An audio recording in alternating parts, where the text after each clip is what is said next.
okimanyi nti waliwo ebirungi ebiri mu kwebaka nga toli mu mpale ya munda eri omukyala n'omusajja mulekerawo nze anyways nze simanyi nani yabagamba nti olina okusula mu kawale k'omunda waliwo ebirungi ebiri mu kusula nga toli mu kawale ka munda kati nkimanyi obwongo bwomwe bwatandise dda okutambula naye katutandikire ku byangu ennyo ekisooka ogenda kwebaka na mirembe ogenda kwebaka bulungi nnyo kyenandiise ogenda funa kye tuyita better quality sleep tewaliwo bigenda kusumbwa kubanga wobanga totaddeyo kintu kyonna eno kitrappinga airflow ogenda funa kye tuyita good airflow wansi wagenda kufiiringa fresh negundi n'ennyintu yoba nnabunyaayo egenda kubeera nga tewunya abamu muwunya ne mufuna ne yeast infection ng'ekibiviirako ebyo kubeera nga mwambala empale kati oyambala empale ebbugumu ly'ekiro yonna ne ligenda lyetuumeyo wansi wamma nabunya yonna neetoba neebooseera kati ne weesanga nga ebbugumu eryo libeera trapped dizaala bacteria egenda okuleeta kye tuyita yeast infection wansi gw'omukyala abasajja muyima ekiro ekyo nakibagamba mutakaasituka ekiro buli lunaku mutakaasituka emirundi gy'otamanyi muwendo kati gwe ogenda kwesanga nga weebaka ne weebaka oli mukanda pati konna kakumiima naye kati mu abasajja sibategera ekikusuza mwanda punya kikyaki nammwe abakazi kale oba omukazi kaleko mumutegere naye ate gwe omusajja it doesn't even make sense to my head, it doesn't even sound right. Kiki ekiba kikusuza mu anda punya yaaki oluvaawo ng'omusolo gweweta oluvaawo nti munayise nga nafuna ekkoona walifuna kubanga keetaaga kwetaaya akasolo kaleke kabeerenga bwe kali kabeere byako gwe buli bw'okateekako ebigendo ka restricting kati kayimye weebase kagenda kweweta okitegeera kyekigendo kaleetera okweweta lwakubanga munnange tokawadde space yakubeera nga keetaaya nga bwe kalina okubeera nga keetaaya so gw'oyagala okwebaka obulungi akapale kajeemu ofune airflow ennungi ennyo. Namba 2 kikuyambako okuregulatinga waliwo kye tuyita body temperature omubiri gwaffe gukyuka omubiri gwaffe gukyuka nti ogenda kwesanga nti leero mpulira ebbugumu enkyalek gusobola okuraisinga mu bbugumu ne gukka mu bbugumu kati ebbugumu eryo buli bwe lijja nga likyukakyuka tugenda kudda ku point yaffe yasose nti ligenda kubeera trapped nti engeri gye nyambadde jjukira nyambadde empale ebeera tight tezibeera legeza tegenda kubeera nga eganye ebbugumu erifuluma mu mubiri gwange munda naddala ffe abakyala okubanga lifuluma bulungi nnyo nga lyetaaya tekigenda kubeera nga kisoboka mu mbeera bwetyo. Ekirala kyogenda okubeera ng'ofuna buli bwe weebaka nga toyambadde kawale ka munda nga ggwe omusajja naddala abasajja balina ekizibu ky'enkwaso enkwaso zo si nnungi maybe olina unhealthy sperm olina low sperm count munnange buli bw'otayambala mpale aba buli bw'otayambala andapunya eyo omukira ne gubeera nga gwereega bulungi n'obeera ng'ofuna like gyenandise better sleep teosumbuyizibwa mu kiro kigenda ku improvinga fertility yo oba chances zo ez'okubeera ng'ozaala n'okubeera nga enkwaso zo zibeera healthy. Health kyekiye mu Luganda ekyo mukyeteebere oba mukyeterereze.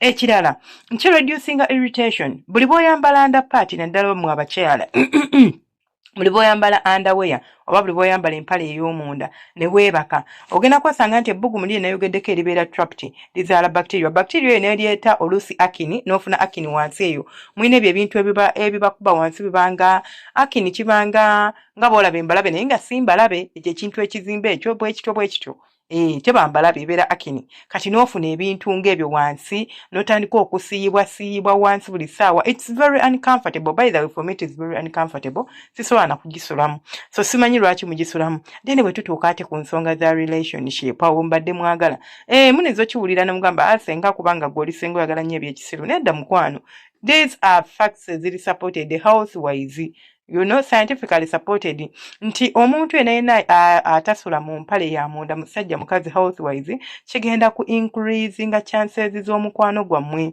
ti omusajja aba yeebase imagine n'akoonako n'agira ne mwegira ne mwekola ki ne mwewuuba ne mwezina olumala okwezina ng'ekintu kiggwa so mulina okumanya nti ebintu bino bisobola okubeera oba okuhappeninga okubeera ngo increasinga chances zo eza ze twandiyise physical bakiyita batya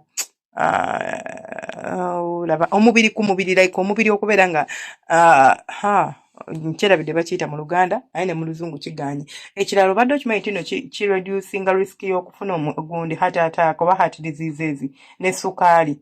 Mbuuza lwaki? Anti obeera weebase bulungi ofunye kye tuyita better sleep. This lowers your risk, this lowers your chances of getting heart diseases. Nekyakikuwa munange okubeera ng'ofuna clearer thinking. So for mental health, abantu abalinamu mental issues, ka stress kagenda kuloweringa anxiety, ogenda kumbuuza otya? Anti obeera weebase bwerere ng'olina omwagalwawo nga muli bukunya. Tewaliwo ate kiba kisoboka nga teweetaaga na zino za kungulu nazo ne botasulamu ne musulako bwereere nga we mwazaalibwa gwe n'omwagalwawo ki increasinga oba ki increasinga kye tuyita productivity from higher quality sleep. Okitegeera? So mulekerawo okubeeraawo nga mumusula mu bupale mwambala obugoye obutasaanidde kusulamu ng'olinga agenda ku mwezi.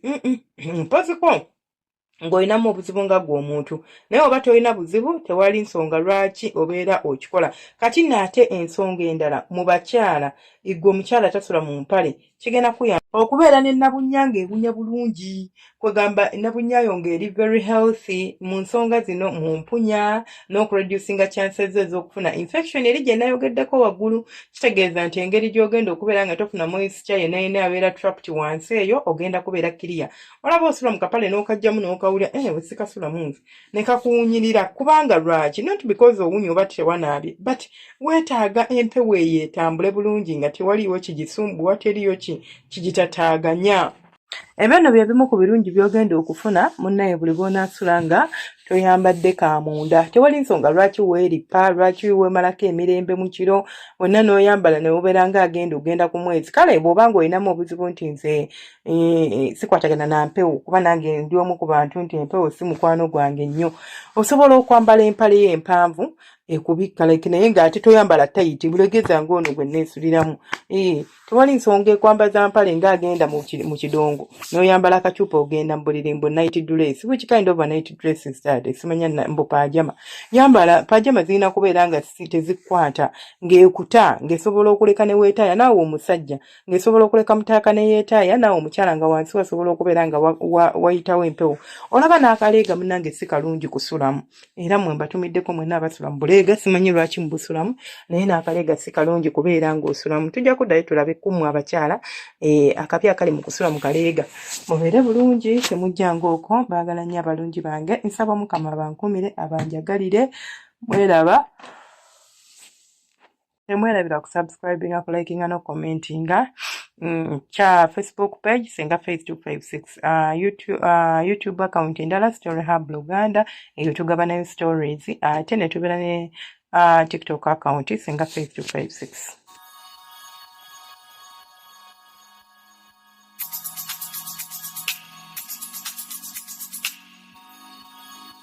Yeah.